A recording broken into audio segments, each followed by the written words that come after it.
Hi there. Welcome to ABI 101 Steps to Success. My name is Shannon McGuire, and I'm a physiotherapist at Parkwood Institute, which is part of St. Joseph's Healthcare London, and I'm on the outpatient acquired brain injury team. Today, I'm going to talk about how we can use exercise to help recovery after a brain injury or concussion.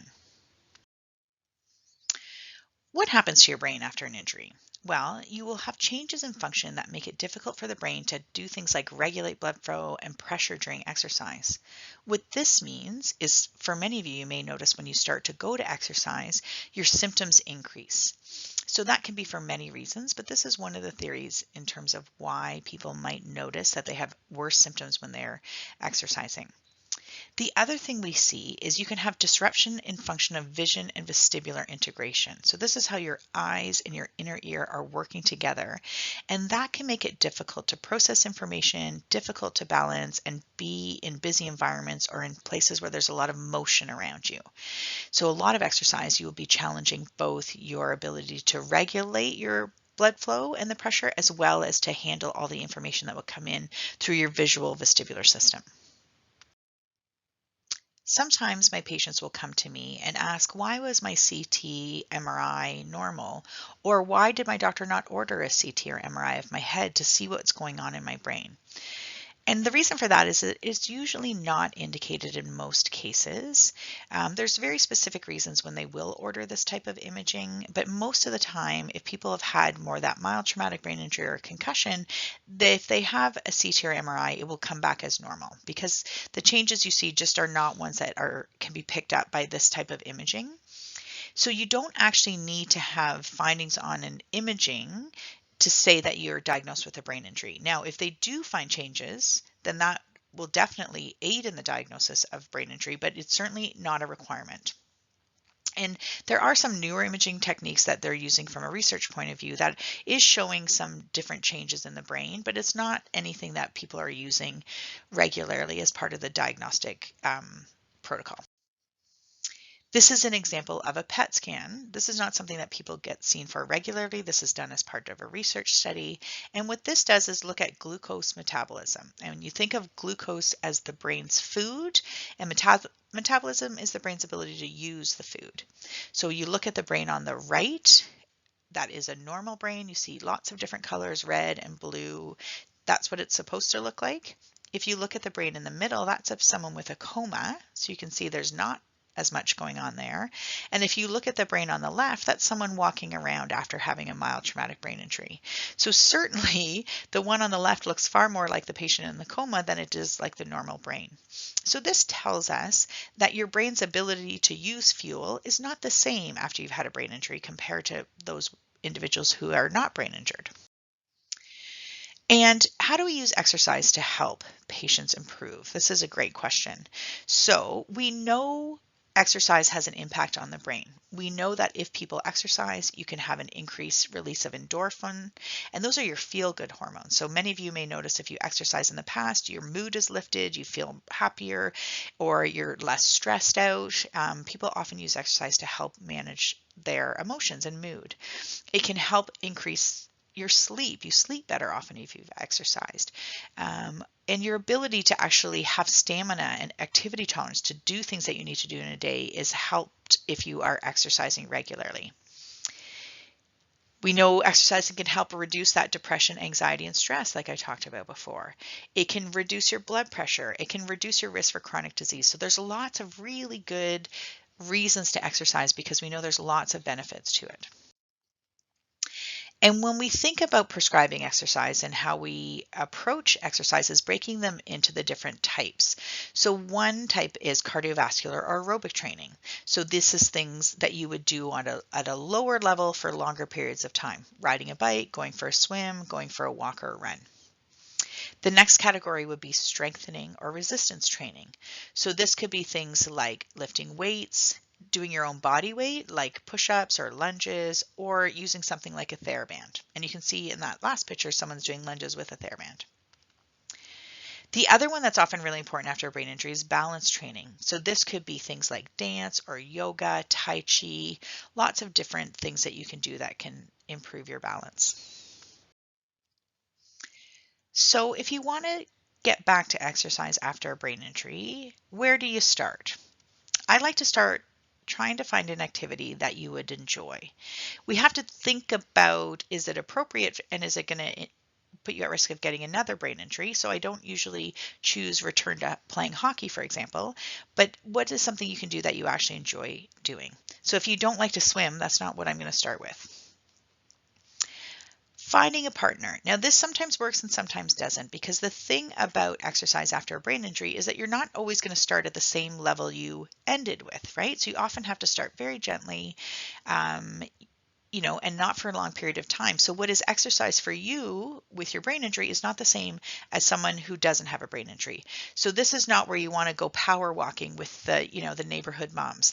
You're not going to necessarily be able to keep up with that. So you need to find someone that can help you be accountable, but that doesn't push you past where your limits are. And the key I find is to start gently. So you want to find a level that you can do that it only increases your symptoms a little bit and that you can recover within an hour from. So you don't want to go for a walk, say, and your headache go from a 2 out of 10 to an 8 out of 10, and then it doesn't settle back down unless you have a 2-hour nap. That means that it's too much, right? So you'd have to start slower than that. And it's really helpful and important to schedule it into your day. So hopefully you've listened to the planning and pacing talk and that you're using a day timer to kind of figure out where things go. And when you schedule it into your day, make sure you use a time that you know you're going to have energy. So for many of our patients, it's more doing that in the morning or the first half of the day. Maybe before your injury, you used to like to go for a walk after dinner, but now you notice you're exhausted and you never have the energy, then that's not the best time to schedule it. I often suggest planning a rest or a downtime afterward. So that could be just sitting and listening to something. It could be doing some breathing exercises. It could be maybe doing some reading, just something that's less physical that gives your body time to recover. The key here is to progress slowly but consistently. So if it goes well, you don't just keep bumping up what you do every day. I often have patients hold the level they're at for 1 week. Sometimes they have to do it for 2 weeks. It's not always a real straight, specific linear progression. But if you just do something consistently for a week or two, your brain adapts and you can bump it up. And I often recommend bumping it up by 10%. If you walk for 10 minutes and it goes well, and you're like, that was fantastic, I'm going to walk for 20 minutes, you've doubled what you've done. And so that might be too much for your brain. You might need to start from 10 minutes and go to 12 minutes or 11 minutes. The other piece is to notice how you feel when you exercise, right? For some people, they do exercise, they feel really great, and they notice their mood is better, they're sleeping better. So it's important to notice the positive sides of exercising, but also recognizing does it really spike up your headaches? Are you exhausted afterward? Is it difficult for you to do thinking tasks afterward? You might need to pare down the type of activity you're doing or the intensity of the activity you're doing. I try to say do something no matter how you feel. So maybe you can consistently do a 20 to 30 minute walk and you wake up, you've just had a bad night's sleep, you're feeling really lousy. Then try to say maybe you can do 2 5-minute walks or 2 10-minute walks instead. Or maybe you can just walk around inside the house or do some lunges. So is there something that you can do so that you're not just sitting around or lying around all day? The other thing that's important to figure out where your starting point is, right? So use a timer, right? So don't just go for a walk and hope for the best. Have a sense of what your route would be, plan for 10 minutes or 15 minutes, whatever you think would be reasonable for you, and see how that goes. If you've listened where Becky Moran has talked about the point system, this can be helpful to figure out, do you have enough energy in your schedule to be able to schedule some exercise? You want to follow the rules for planning and pacing, right? This is you're going to do something physical followed by a rest or something cognitive so that you are sort of spacing out your day in terms of the demands of the task so that you can get more done in the day. The other thing that's important to remember is that you can't start where you left off before your injury, right? So if you were doing 1-hour walks with your dog, that's not where you're going to start. You might need to start with 10-minute walks without the dog and work your way up from there. And it can be really helpful to monitor how hard or the intensity of how you're working. We really are looking for the right level of challenge. So often how I describe the right level of challenge is This circle represents everything you used to be able to do before your injury, all your work or school, all your social, all the responsibilities you had in the house, any thinking tasks, any exercise you like to do. And, you know, this is your rich, full life that you had before your injury. And now this is what you can do, right? And if you stay in your little bubble and never push yourself, you don't ever get better.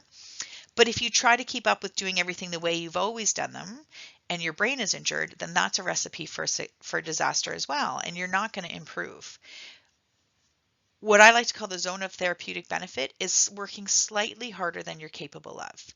So this means it's okay if you go for a walk or do a yoga class to feel a bit more symptomatic after, but it's how quickly the symptoms go up, how much the symptoms go up by, and how quickly you recover that really make a difference in letting you know, is it the right level of challenge?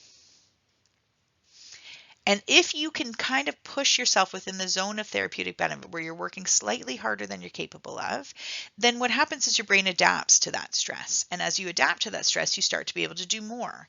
And then you make your workouts a little bit harder, and then you hold it there, and then you adapt and you keep progressing from there. And the goal is to try to get you back doing as close to what you were prior to your injury.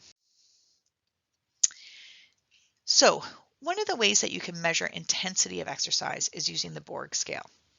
So this is a well-known scale. There's two different versions of it. This one is the 1 to 10 version, where you ask yourself, how hard am I working, right? And a 1 would be you're doing very light activity. So this is anything that's just above complete rest. And you can see the scale goes up from there. So starting at a 3 to a 5 is often a good place to start. It's a light activity. You can maintain it for a long time. It's easy for you to breathe and carry a conversation. Up to moderate activity, where you feel like you can exercise for longer periods of time, but you can still talk and hold shorter conversations, right? This is where you're starting, and your goal is to be able to progress up to the 6, 7, 8, and 9. But initially, you really have to stay within the limits of what your brain can handle in order for your brain to adapt. Another way you can measure intensity is by calculating your heart rate. So there's a few different ways to do this. An easy way is to download the free smartphone app called Heart Rate, and that's what the icon looks like there. And what happens is you would open that app, and then all you have to do is put your finger over the camera, and it will calculate your heart rate for you. Another easy option is to use a heart rate monitor. So this can be a wearable that you use on your wrist, things like Apple Watch, Fitbit, Garmin, or there's lots of other products that do that. Or you can put one around your chest like a Polar heart rate monitor. Some pieces of fitness equipment will have heart rate monitors so that you can put your hand over on a treadmill or a bike and it will calculate your heart rate while you're exercising as well. There's also the option of calculating it manually. So how you do that is you want to use your fingers, not your thumb, and you can find your pulse at your wrist, like you see in the photo there, or your neck. So your wrist is sort of on the thumb side, and you don't want to press too hard or it's hard to feel it. And then what you want to do is watch a clock, and you can count the beats for a full minute, or you can count the beats for 20 seconds and then multiply that by 3, and that will give you what's called your beats per minute. So that's how we measure heart rate, is in beats per minute. And then from an intensity point of view, it's good to have targets for what you're trying to work towards. So there's something called a target heart rate that you can do. And there's a formula, so you get to do math, which is good for your brain. And you start by calculating your maximum heart rate. And the way you do that is the formula of 220 minus your age in years. So an example would be if you were 28, you would take 220 minus 28, and your maximum heart rate is 192 beats per minute. Now that you have your maximum heart rate, you can calculate your target heart rate. So the target heart rate is where you kind of want to keep your heart rate while you're exercising, what the zone is. So we usually recommend around 60 to 70% of that maximum heart rate. So you would take your max heart rate. If it was 60%, you would multiply your max heart rate by 0.6, 70% by 0.7. So if we started at 60% for that 28-year-old, we would take that 192 times it by 0.6, and you get 115 beats per minute.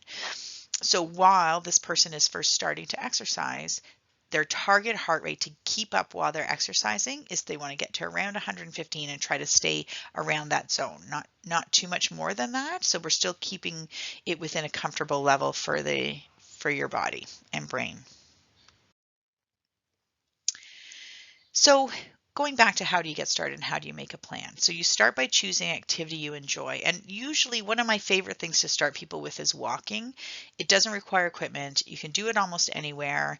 In Canada, it can be a little bit trickier in the winter. So sometimes you have to find someplace you can walk indoor, like an indoor track or a mall. And often many malls will be open in the mornings for an hour ahead of time, and you can do some walking in there. You can do a treadmill, but that can be tricky for people sometimes, the mismatch of the feeling like you're walking, but your environment around you stays the same. So you have to be careful about gradually going up on a treadmill, not going too fast. And when you're starting to slow down, really take a 1 to 2 minutes to slow down the treadmill. When you get to a stop, you want to hang on to the handrails and let any dizziness or disorientation settle before you step off the treadmill. Next, you figure out where you're going to start. So let's say you haven't done any exercise. You know you can probably handle 15 minutes. Start there. Do a regular 15-minute walk. See how you feel afterward. Think about what time of day you want to do it. Are you better in the morning? Are you better in the afternoon? And it can be really helpful to keep track of your progress, because sometimes the progression, if you've had symptoms for a long time, can be quite slow. So might feel like you're not improving, but when you look back on your progress, you actually will notice, you know what, I'm walking for 20 minutes and it used to increase my headache way more than it does now. So I think I could increase the amount of time I'm walking. And then start thinking about, what is your goal? What do you want to be able to achieve by the end of the week? And what about in 6 months? Does it look like in 6 months that you can go for a hike in the woods and feel balanced and not exhausted? Does it look like you want to start running? Anything like that to help you stay motivated. So this is an example of an exercise log that we can use with our patients, where they can write down what the date is, what their symptoms were like before they started, what type of exercise they did, how long they did it for. If they're keeping track of their heart rate, they can kind of put down what their average heart rate was and what their symptoms were like afterward. And then they can write any comments like, this walk had a more of a hill in it, and I'm more symptomatic afterward, or today felt really good. My energy was great afterward. And when you look back, that can help you make decisions about when you're ready to progress.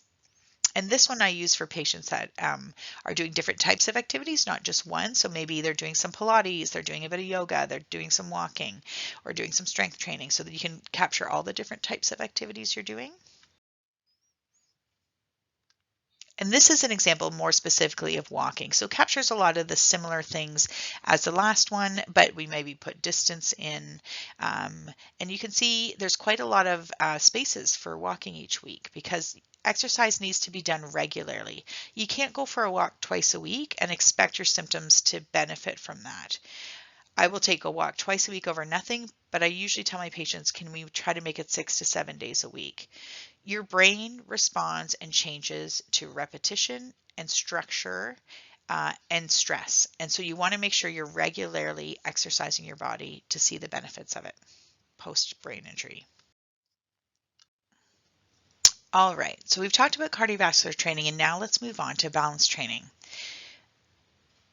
Balance deficits are very common after concussion and brain injury, but the great news about balance is that it's very trainable. And so if you practice doing activities that challenge your balance, you can definitely improve your balance. And this is true for all ages. So we're just going to go through an approach of how you can look to challenge your balance at home. First thing to think about is, what is your base of support? So this is, how are you basically standing? So this could be the wider it is, the easier it is, the narrower it is, the harder it is. So when you're thinking about doing something, think about, am I standing with my feet together? Am I standing with one foot in front of each other? Am I standing heel to toe, or am I doing it on one foot? So you start by picking what position you can do. You can also even challenge your balance with things like being on hands and knees and lifting your arms and legs up in that position. So that challenges your core and balance as well in a different way. The other thing you can think about is what surface am I balancing on, right? So if you're on a nice, flat, firm surface, that is easier than if you're on a couch cushion, a pillow, or sometimes patients will purchase things like a AirX balance pad or a Bosu ball to really challenge their balance in different ways. So that's another way to make it harder for you to balance. Or if you're on something unstable and it's not going very well, then you need to go the opposite direction and stand on something that is more stable. Then we don't live our life just standing still on one foot or in tandem stance. You want to add challenge to make it difficult, right? If you can do something really perfect, then you probably don't need to practice it. So if you're doing something and you can't even hold it for 1 second, that's probably too hard. But if you can do something and it's challenging and you can kind of hold it, then that's sort of the sweet spot of where you want to train your balance. So one of the first things I often do with patients, I might put them in a heel to toe position and then ask them, can they lift their arms overhead one at a time? So their body has to adjust to the movement of their arm. Can they throw and catch a ball with me or against a wall or just up in the air and back down again?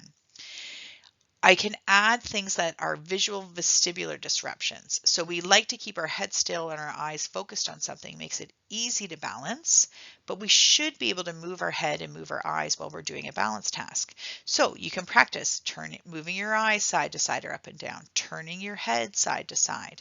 The other way that's a good way to add challenge is to have your eyes closed so you're not using your vision at all. You're relying on your inner ear and your joints to tell you where you are and to help you balance.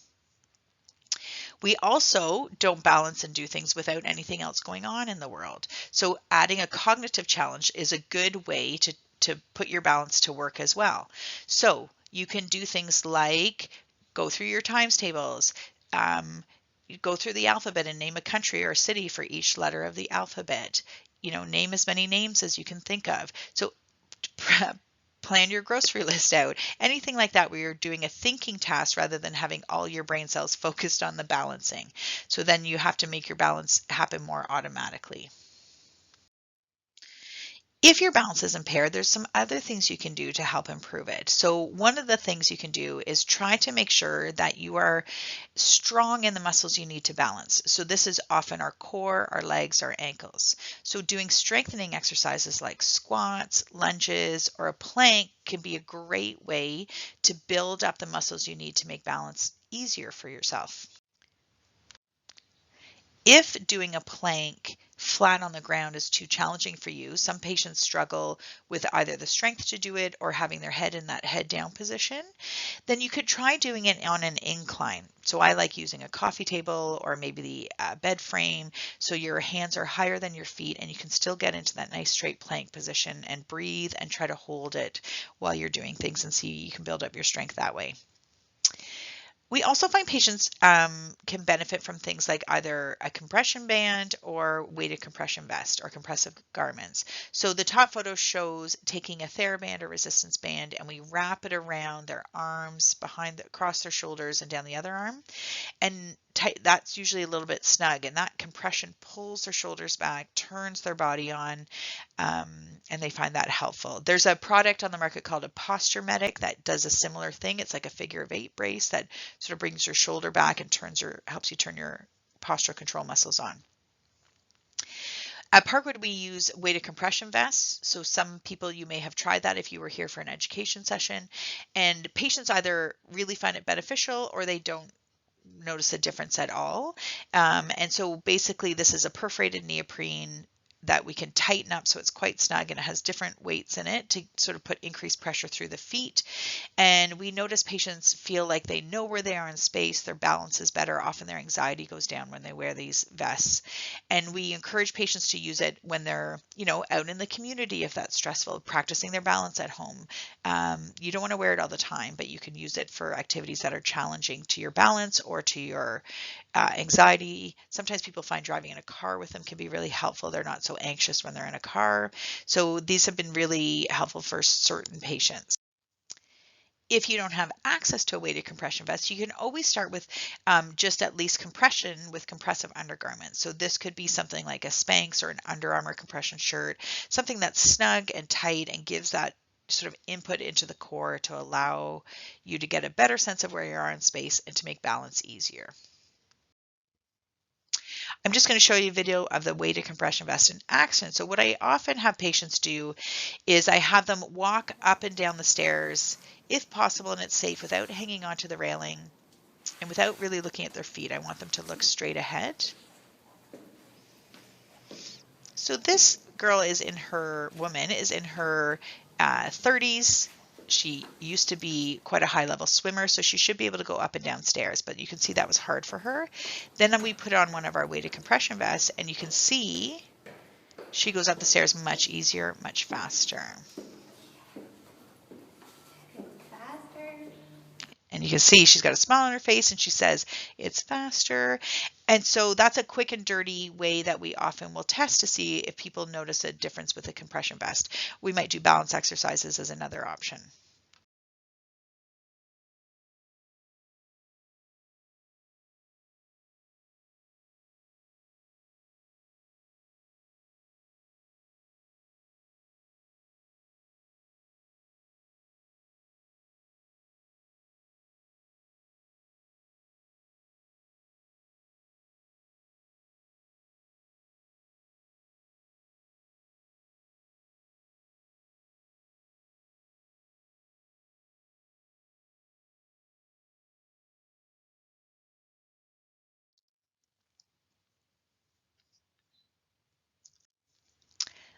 Like I mentioned on the very first slide, after brain injury, we see a lot of patients that have changes to their visual and vestibular changes. And this has a big impact on balance because those two systems are really important when it comes to balance. And it really is important about being able to navigate your environment and being able to handle visual information coming in. Your vestibular system is your inner ear, and this tells your brain where your head is in space, what direction you're moving, what speed you're moving, and it does that in conjunction with your vision system. And when we talk about your vision, we often talk about how you're processing the information, not so much how clearly you see.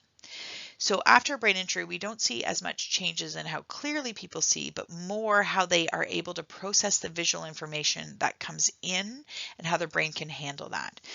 And processing happens on two different levels. One is the spatial visual processing. And this is where it gives you that sense of where am I in space? Where is it in space? Where is it in relationship to me? It helps you in conjunction with your vestibular system know how you're holding your posture. Am I in the middle? Am I moving? Things like that. It keeps the world stable as you move through it. And focal is more slower processing. It's a bit more detailed. It's more like, what is it? It's more what you use for reading. So it's more sort of specific. And so the spatial is more about kind of like what's out in the periphery and how you're handling where you are in space. And the focal is like, what are you looking at and how are you recognize it and how are your eyes moving?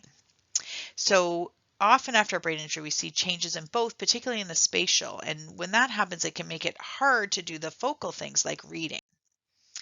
So we hear a lot of different things that our patients report. It can be lots of issues around reading. I get headaches when I read. It's hard to remember.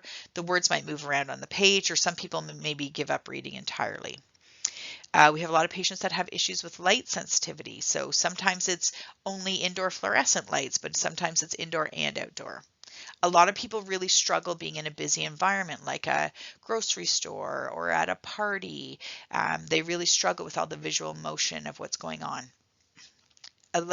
Many people have difficulty with screens, so that could be the TV, the computer, so they can get headaches. It's hard for them to focus, and so they struggle with that.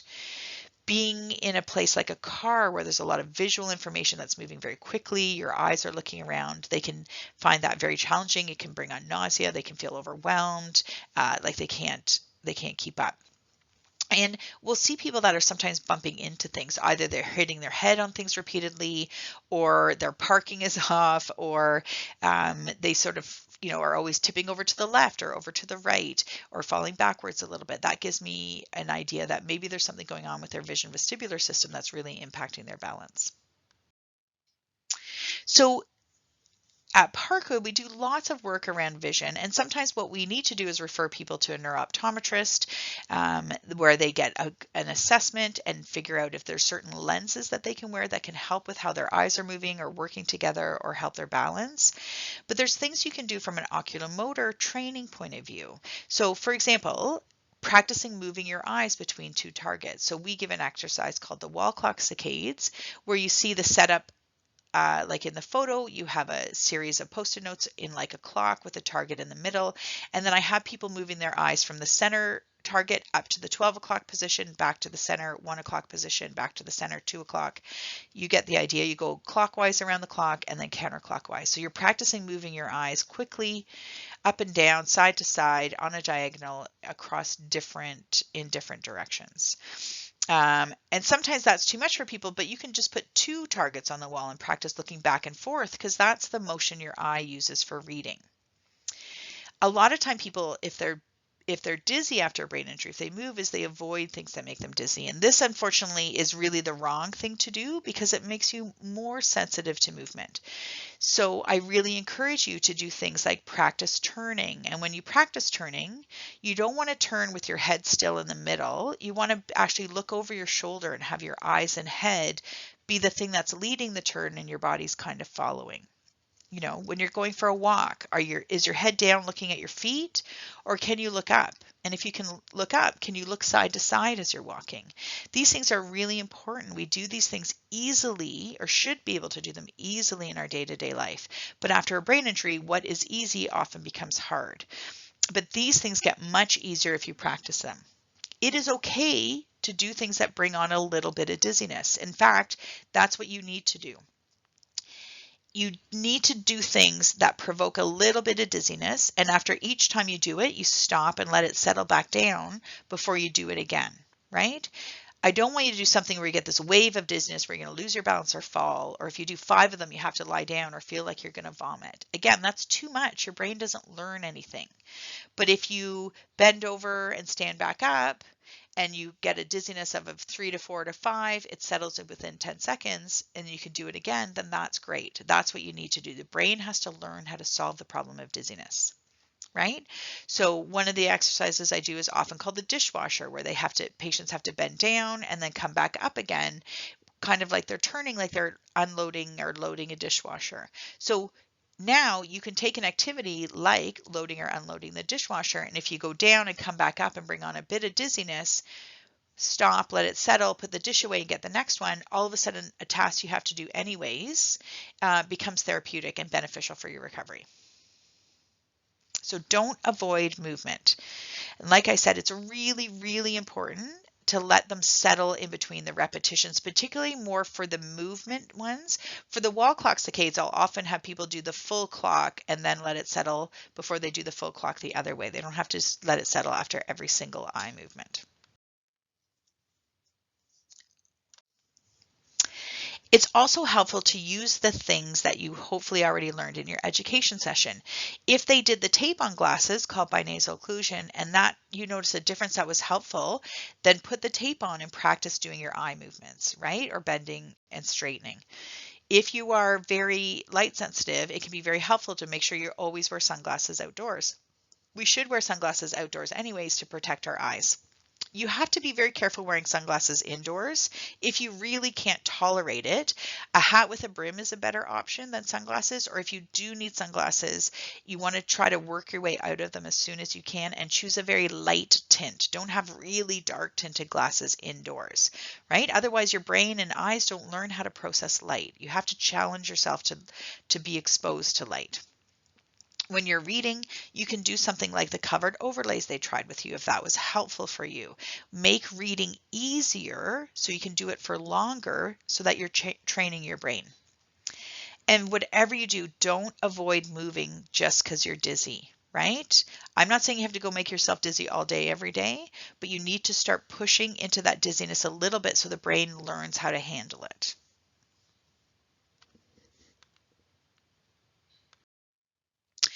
I'm going to show you a video of one of our patients from a long time ago doing with and without binasal occlusion. So this is a young gentleman who'd had multiple concussions, And so he had a big concussion that had put him, he couldn't play hockey and he couldn't be in college anymore. So he's going to read something with his, without any glasses, and then we're going to put glasses that have no lenses in them and just have tape on them and have him read again. So have a listen to see if you can hear the difference when he reads with and without the glasses. Pick any paragraph you have at the beginning, so even if you start there. Okay. Just go. Barden and Carrick discuss the appropriate speed setting the gyroscope. Then Barden enters Carrick's directions into a computer that controls the gyroscope. Chiropractic neurology uses. Then keep going from where you finished off. Yeah, Right. put 'em on. Chiropractic neurology uses no drugs or surgery and tells Crosby to keep his head pressed against the back of the black cushion seat. Crosby, wearing a gray t-shirt, black shorts, and white ankle socks, scans the crowd on the other side. Perfect. Thanks. Okay, hopefully you'll notice that he is much faster when he's reading with the glasses on, and he's much smoother when he does it. And what he said to me, I will never forget. He said to me, when I read, I feel like I'm reading one word at a time, and when I get to the end of a sentence and I move my eyes back to the beginning of the first line, it's like it wipes my brain clean and I can't remember. He said, but when I read with these glasses, it's like my eyes move smoothly and easily from one word to the next. So all of a sudden I can remember what I read and it's easier. So again, if you've tried binasal occlusion, it was helpful. I encourage you to use that when you're doing reading or any vision exercises.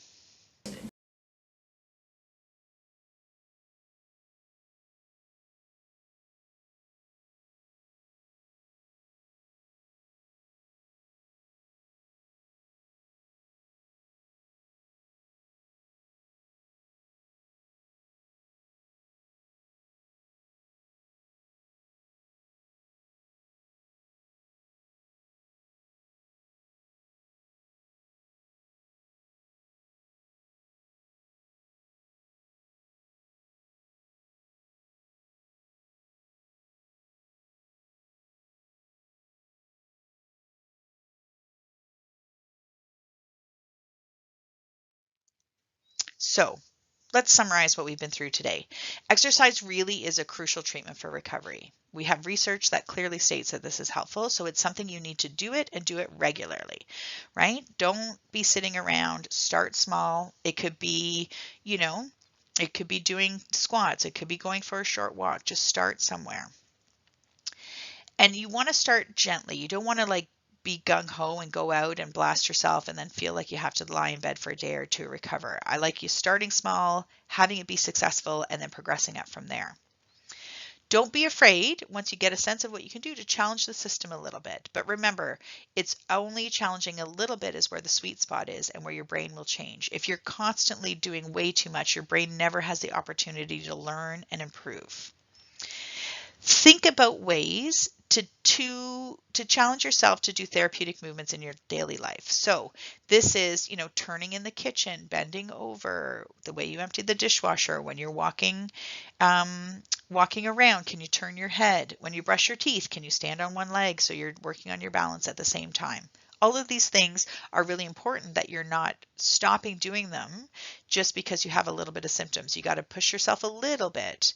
And again, if you are doing nothing and you go to do something, you can expect that your symptoms might be a bit more elevated for a time until your brain adapts, right? So you just got to figure out, can you elevate it to a manageable level?